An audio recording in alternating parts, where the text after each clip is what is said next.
Assalamualaikum warahmatullahi wabarakatuh. Selamat pagi anak-anak. Hari ini kita akan belajar pembelajaran ke-9, yaitu tentang sholat tarawih dan tadarus Al-Quran. Yang pertama adalah tentang sholat tarawih. Kita akan bahas tentang sholat tarawih. Apa sih pengertian dari sholat tarawih itu? Pengertian sholat tarawih itu bisa dilihat dari secara bahasa dan juga secara istilah. Secara bahasa, sholat tarawih berasal dari bahasa Arab, tarwihun, artinya waktu sesaat untuk istirahat. Sedangkan secara istilah, sholat sunnah yang dikerjakan pada malam bulan Ramadan. Kapan pelaksanaan sholat tarawih? Pelaksanaannya yaitu setelah sholat isya sampai waktu fajar, ya, diingat itu ya. Kemudian apa sih hukum melaksanakan sholat tarawih itu? Hukum melaksanakan sholat tarawih yaitu adalah sunnah muakkad, artinya sesuatu yang sangat dianjurkan.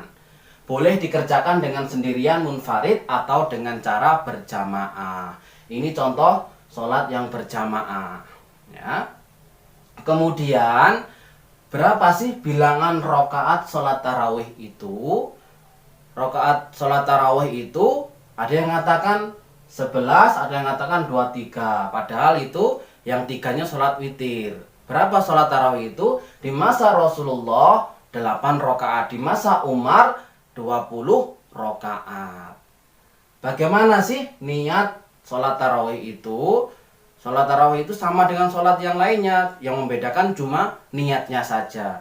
Niat ketika berjamaah, usolli sunnatan tarawihi rak'ataini mustaqbilal kiblati adaan ma'muman lillahi ta'ala. Secara sendiri, usolli sunnatan tarawihi rak'ataini mustaqbilal kiblati adaan lillahi ta'ala.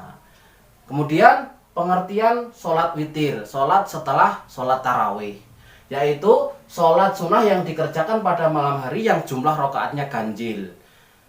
Jumlah rokaatnya boleh 1, boleh juga maksimal 11. Ya, dikerjakannya setelah sholat isya sampai sebelum sholat subuh.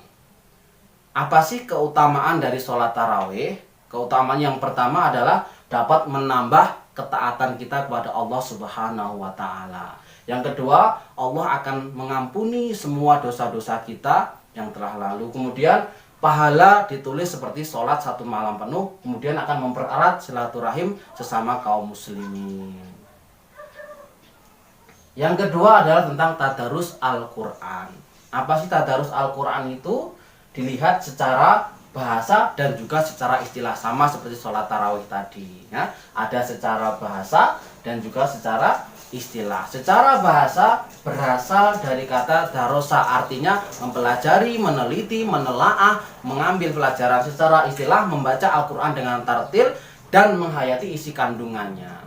Kemudian apa sih hal-hal yang perlu diperhatikan dalam melaksanakan tadarus Al-Quran? Pertama, niat yang benar. Niat karena mencari ridho Allah, ikhlas karena Allah. 2, membacanya dengan tartil, pelan-pelan dan dihayati, tidak tergesa-gesa. 3, beradab dalam bertadarus, artinya suci badannya, berwudu dulu. Keempat adalah waktu dan kondisinya diperhatikan, jangan sampai mengganggu orang lain ketika menggunakan speaker. Kemudian tidak sendiri, biar ada yang membetulkan ketika ada yang salah dalam bacaan kita. Bagaimana sih tata cara tadarus yang baik? Ya, yang pertama adalah berwudu dulu, usahakan kondisi suci. Kemudian cari tempat dan pakaian yang bersih dan suci. Kemudian pakaiannya harus menutup aurat. 4, harus mengawali dengan membaca ta'awud dan juga basmalah. Berikutnya nomor 5 adalah usahakan menghadap kiblat, ya, karena sunnah. Nomor 6 adalah membaca dengan tenang, tidak tergesa-gesa, dan suara sedang. Terakhir membaca tasdik atau shadaqallahul adzim. Kemudian apa sih manfaat tadarus Al-Quran? 1, memperoleh pahala dari Allah. 2, dekat dengan Allah Subhanahu wa Ta'ala. 3, hati akan menjadi tenang.